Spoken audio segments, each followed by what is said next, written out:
সবার যে এত সুন্দরভাবে কথা শুনতে পেরেছি, আমি নিজে খুবই খুশি হয়েছি। হয়তো বা পরে সুযোগও থাকবে আপনাদের সাথে কাজ করতে আর কথা বলতেও।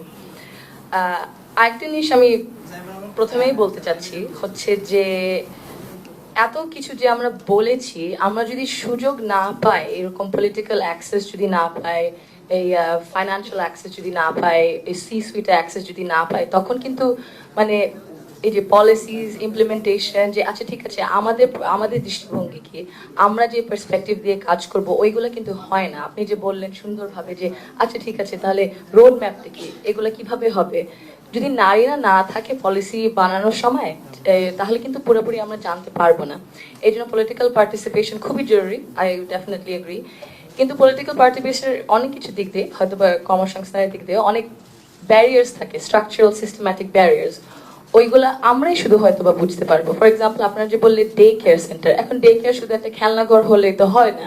সুন্দর একজন ট্রেন যদি থাকে, কয়েকজন, ওদের শিফটও লাগবে, বড় একটা জায়গা লাগবে, বুঝতে হবে ঠিক আছে কোন বয়স থেকে কোন বয়স, ওদের খাবারের ব্যবস্থা, ওদের মানে সুস্থের ব্যবস্থা, ওর যদি কারো কোনো জ্বর থাকে, কোনো দনজন বাচ্চার, ঠিক আছে ওইটা কিভাবে সামাল দিতে, এগুলো যদি ঠিক মতো না হয় তাহলে মাদেরও তো, ওরা তো ঠিক মতো কাজ করতে পারবে না, ওরকম সুযোগ নাই।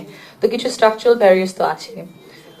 পলিটিক্সের মধ্যে, রাজনীতির মধ্যে আমরা যেটা দেখতে পারি, মানে প্রথম থেকে যদি আমরা দেখি, একজন, আপনারা খুব সুন্দরভাবে কিছুজন বলেছেন যে উমামা আপা, হেমা আপা, আপনারা তো মানে নিজ থেকে অনেক বড় মানে স্টুডেন্ট লিডার্স, ভেরি ইমপ্রেসিভ। এখন আপনাদের মতো অনেক আছে নিশ্চয়ই, আপনারা তো ওদের সাথেও নিশ্চয়ই কাজ করেছেন।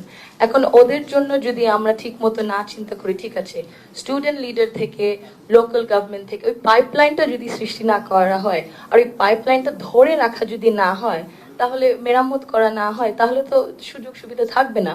ওরকম ভালো ভালো নেত্রীদের ওরকম আমরা সুযোগ দিতে পারবো না।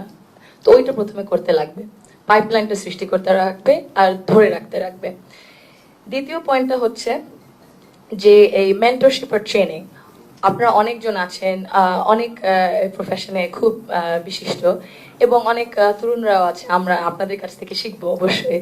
তো ওই মেন্টরশিপ আর ট্রেনিং প্রোগ্রামটা এই পলিটিক্সে আর সিভিক ডিউটিতে যদি না থাকে, তাহলে ও তাহলে ও কিভাবে বুঝবে যে ঠিক আছে আমার এইভাবে এই পথে যাওয়া উচিত, আমার ঠিক আছে এইভাবে জিনিসটা গুছিয়ে করা উচিত। তার মানে একটা ছায়ার মতো, একটা তাল গাছের ছায়ার মতো যদি একজন কেউ না থাকে, একটা মেন্টর, তাহলে কিভাবে ওই ছোট গাছটা আবার বড় হবে।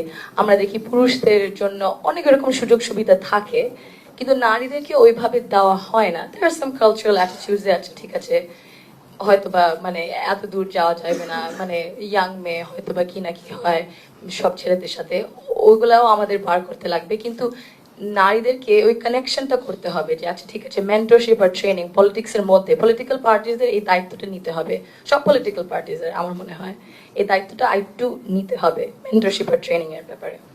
আর একটা বড় বিষয় যে ফাইন্যান্সিং এর ব্যাপারে, ফাইন্যান্সিং বিরাট বড় একটা ক্যাম্পেইন যদি করতে চান, রাজনীতিতে যদি চলতে চান,